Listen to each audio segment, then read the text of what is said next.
یعنی جو پہلے لگائی تھی وہ آخر میں اٹھائیں گے. اب پیشانی سب سے بعد میں رکھی تھی یہ سب سے پہلے اٹھے گی, یہ پھر یہ اور پھر ہاتھ اٹھیں گے. اس کے بعد ہم سیدھے ہو کر بیٹھ گئے. اور اتحیات کی حالت میں جہاں ہم بیٹھیں گے تو وہ ہماری رانوں پر ہاتھ ہوں گے, بالکل جو گھٹنے ہیں اس کے آخری کونوں پر, نہ تو انگلیاں نیچے ہوں نہ رانوں پر پیچھے ہوں کہ گھٹنے بچ جائیں. تو یہ کریں گے. اور اس دوران میں اس بات کا ہم خیال رکھیں گے کہ ہم اگر امام صاحب کے پیچھے کھڑے ہیں تو امام کا مطلب ہے آگے والا جس کی پیروی کر رہے ہیں, تو ہر بات میں اس کی آواز میں جو ادائیگی کر رہا ہے, اللہ اکبر کہہ رہا ہے, اس میں بھی ہم پیچھے رہیں, اس کے اللہ اکبر کہنے میں لفظ بھی ہمارا پیچھے ہو, اور اس کی حرکت میں بھی ہم پیچھے ہوں. پہلے وہ رکوع میں جائے پھر ہم رکوع میں جائیں, پھر وہ رکوع سے اٹھے پھر اس کے بعد ہم اٹھیں. اب اس کی احتیاط کرنا ہے. امام صاحب جو ہے نا ان کے ماشاءاللہ لمبے سانس ہوتے ہیں اور وہ کام ہی ان کا یہی ہے, تو وہ بڑی آہستہ سے کہتے ہیں جاتے ہیں. اور تکبیر کا طریقہ بھی یہ ہے کہ ایک رکن سے شروع کرنی چاہیے اور دوسرے رکن تک,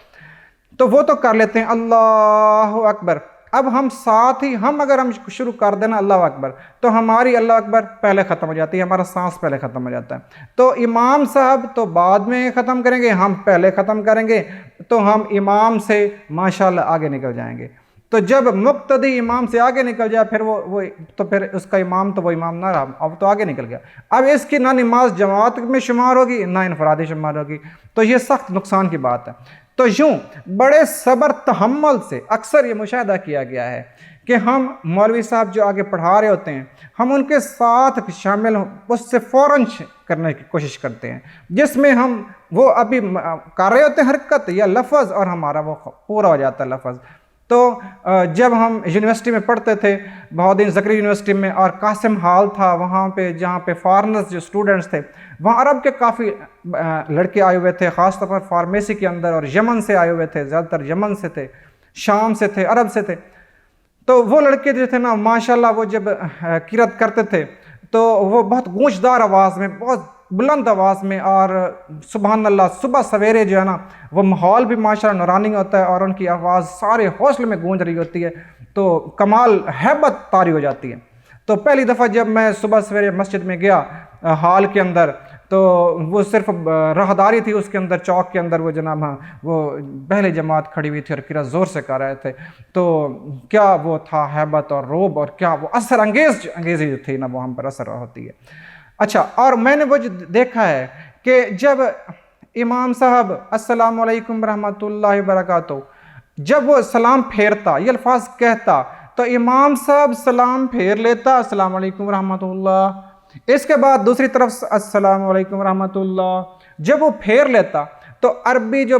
طلباء تھے اس کے بعد امام صاحب کا دوسری طرف بھی سلام پورا ہو جاتا, عربی اس وقت کرتے. تو اس لیے بہرحال یہ ایک اپنے اپنے مسالک کی بات ہے, وہ جیسا مسلک کا بتایا گیا ویسے ہی کرنا چاہیے, لیکن یہ بات متفقہ ہے کہ امام صاحب سے ہم اپنی حرکت میں بھی اور اپنی آواز لفظ میں بھی پیچھے رہیں گے. اس کے بعد ہم اتحیات کی حالت میں بیٹھ گئے ہیں, اشہد ان لا الہ الا اللہ واشہد ان محمدًا عبدہ ورسولہ. جب اشہد اللہ کہیں گے تو یہ تشہد کا حلقہ کہلاتا ہے. اس طرح سے کر کے تو یوں یہ حلقہ بنائیں گے, اشہد ان لا الہ, اے اللہ ہم گواہی دیتا ہوں کہ آپ ایک ہیں, یہ کھڑا کریں گے. اس کے بعد الا اللہ جب کریں گے تو یہ نیچے گرا دیں گے. اچھا, اور اس کا یہ اختلاف ہے کہ یہ اس کے بعد ہمیں جو گھٹنے پر زانوں پر رکھا ہوا ہے یہ حلقہ ہمیں کھولنا ہے کہ نہیں کھولنا, تو اس میں یہ متنازع ہے, تو اس میں اپنی اپنی آراء پر ہم چل سکتے ہیں, کھول سکتے ہیں یا نہیں کھول سکتے. تو بہرحال کچھ لوگوں کی رائے میں یہ ہے کہ یہ سجدے کی یہ بھی جیسے سجدہ کر رہے ہوں قبلہ کی طرف, تو یہ ایسے ہی رہے مناسب ہے, تو یہ اس طرح سے رہے گا. اس کے بعد ہم نے درود شریف پڑھا اور اس کے بعد کوئی دعا پڑھی اور پھر ہم نے سلام پھیرا. تو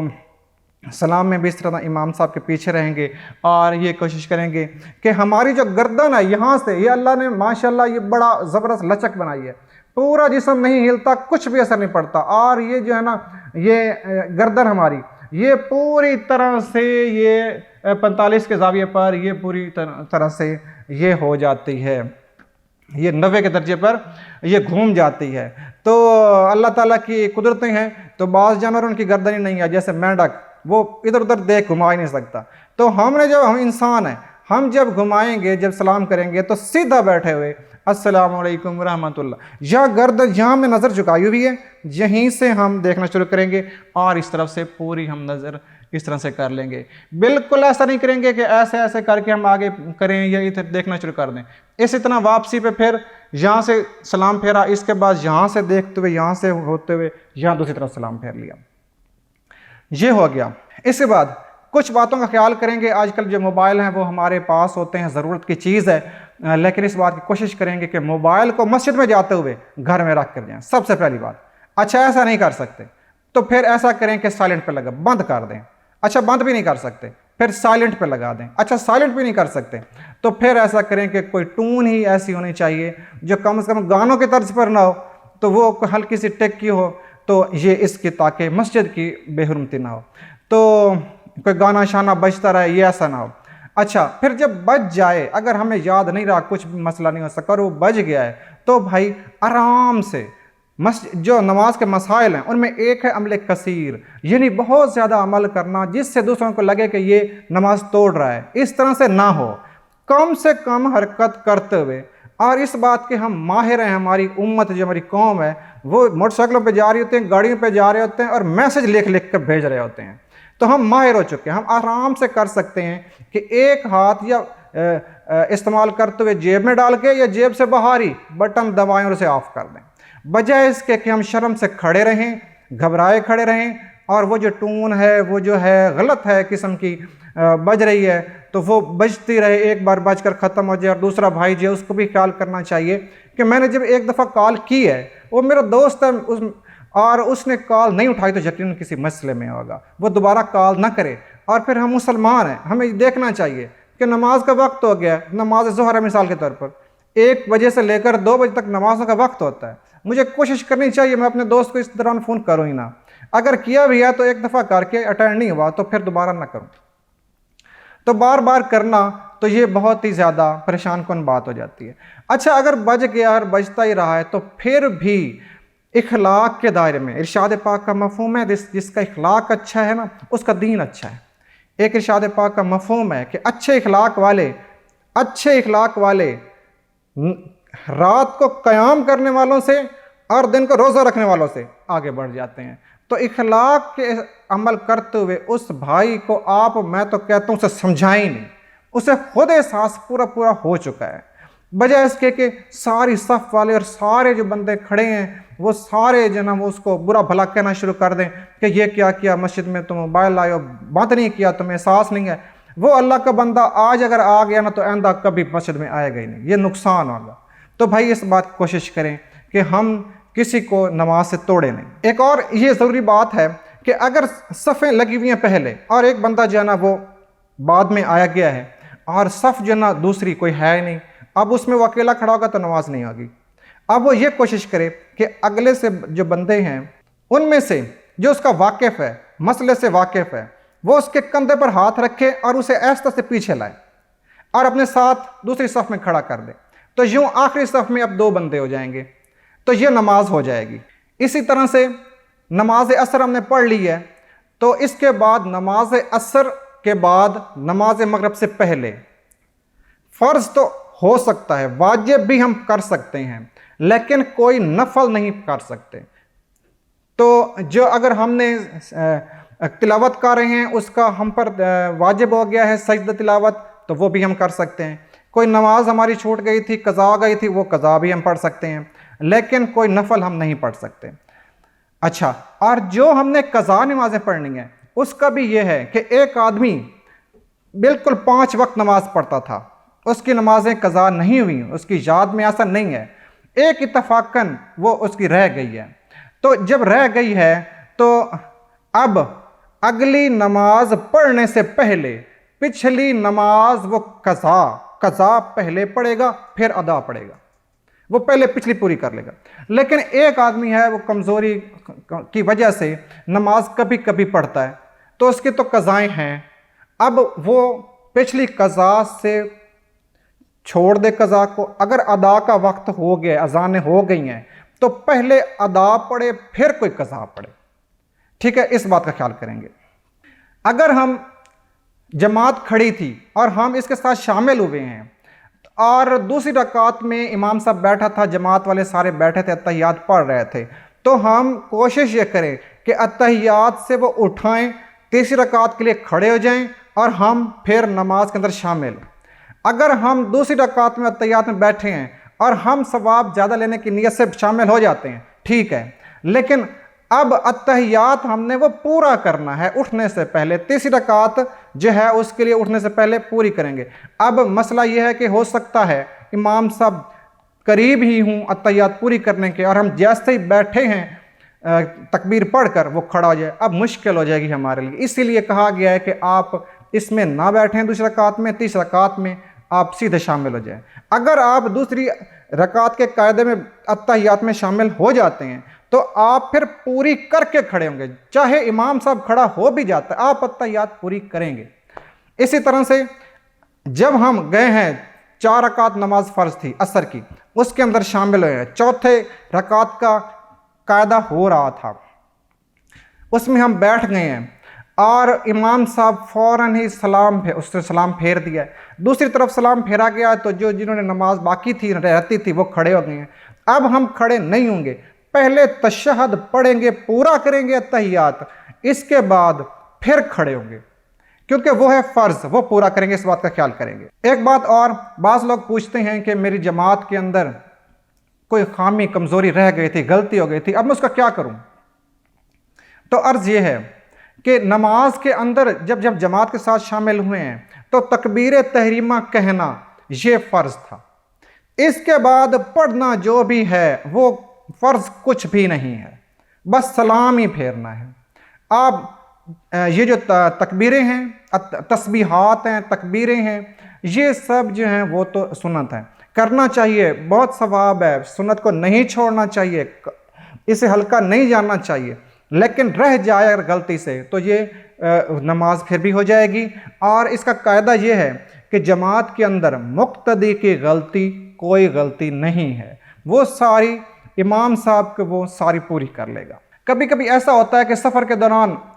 بس والے رکتے ہیں کسی اڈے پر، مختصر پڑاؤ سٹاپ ہوتا ہے اور جماعتیں پہلے ہو رہی ہوتی ہیں اور اب ہم بھی وضو کر کے گئے ہیں اور جو ہے نا جماعت پہلے سے ہو رہی ہے، تو بعض لوگ تو شامل ہو جاتے ہیں، بعض لوگ وہاں کھڑے ہو جاتے ہیں کہ نہیں یہ تو دوسری رکعت تیسری رکعت ہے تو ہمیں تکبیر تحریمہ کا ہمیں ثواب نہیں ملے گا، تکبیر اولیٰ کا ثواب نہیں ملے گا، تو ہم اس جماعت میں شامل نہیں ہوتے، نئی جماعت جو ابھی یہ ختم ہو جائے گی، نئی جماعت بنے گی، نئی جماعت شروع ہوگی، اس میں ہم شامل ہو جائیں گے، تو وہ تکبیر اولیٰ بجا ہے، بالکل بجا ہے، لیکن پہلی جو جماعت ہو چکی ہے وقت پر یہ ثواب میں بڑی ہوئی ہے، اس سے اگلی جماعت میں جب شامل ہوں گے بے شک وہ تکبیر اولیٰ میں بھی شامل ہوئے ہیں، مگر رائے یہی ہے میری کہ یہ وہ پہلی جماعت سے پھر بھی اس کے ثواب کو یہ نہیں پہنچ سکتی، تو کوشش یہی کرنی چاہیے۔ اور پھر مستقبل کا کچھ پتہ نہیں ہوتا، تقاضوں کا کچھ پتہ نہیں ہوتا، یہ دور فتنوں کا دور ہے، کچھ پتہ نہیں کہ 2 منٹ ہم کھڑے رہ گئے ہیں، پتہ نہیں پھر کیا مسئلہ کھڑا ہوگا کہ نماز سے نہ رہ جائیں، تو اس میں خیال نہ کریں تکبیر اولیٰ کا، بلکہ جو جماعت ہو رہی ہے اس میں فوراً شامل ہو جائیں۔ ایک سوال اور آیا ہے کہ قصر نماز تقریباً 70 کلومیٹر اگر مقام سے ہم آگے چلے جائیں، جہاں رہائش تھی وہاں سے آگے چلے جائیں، اور ہمارا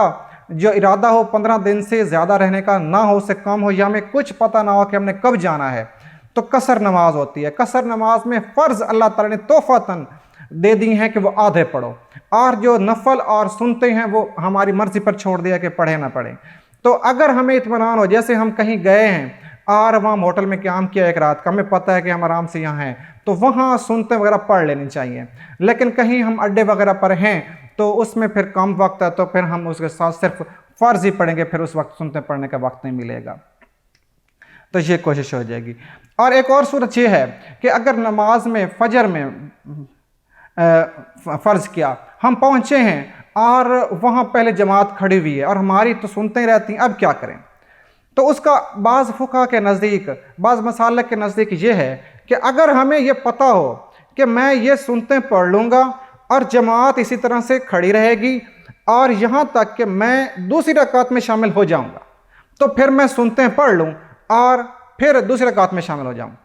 لیکن بعض کے نزدیک یہ ہے کہ یہ سنتے ہیں، یہ جتنا بھی درجہ ہو، ادھر تکبیر اولا ہو رہی ہے، تکبیر تحریمہ ہو رہی ہے اور تکبیر پڑھی گئی، اب جماعت کھڑی ہو گئی، اب فرض بلا رہے ہیں، وہ فرض بلا رہے ہیں، یہ سنتے ہیں، فرض درجے میں زیادہ ہے، اب ہم فرضوں کی طرف لپکیں گے۔ اور اس کا پھر اچھا طریقہ یہی ہے کہ جیسے ارشاد پاک کا مفہوم بھی حدیث سے بھی یہی ہے کہ ہم فرض تو مسجد میں پڑھیں لیکن باقی سنتے نفل تلاوت گھر کریں۔ ارشاد پاک کا مفہوم ہے کہ گھروں کو قبرستان نہ بناؤ، تو سب سے بہتر یہی ہے کہ ہم سنتے وغیرہ گھر سے پڑھ کر جائیں۔ اگر مسجد میں بھی پڑھنی ہے تو پھر ہم اس جگہ پڑھیں جہاں قرأت کی آواز سنتے پڑھتے ہوئے ہمارے کانوں میں نہ پڑے، کیونکہ قرأت جب ہو رہی ہوگی پھر اس کو سننا واجب ہے، تو پھر یہ سنت ہے۔ جب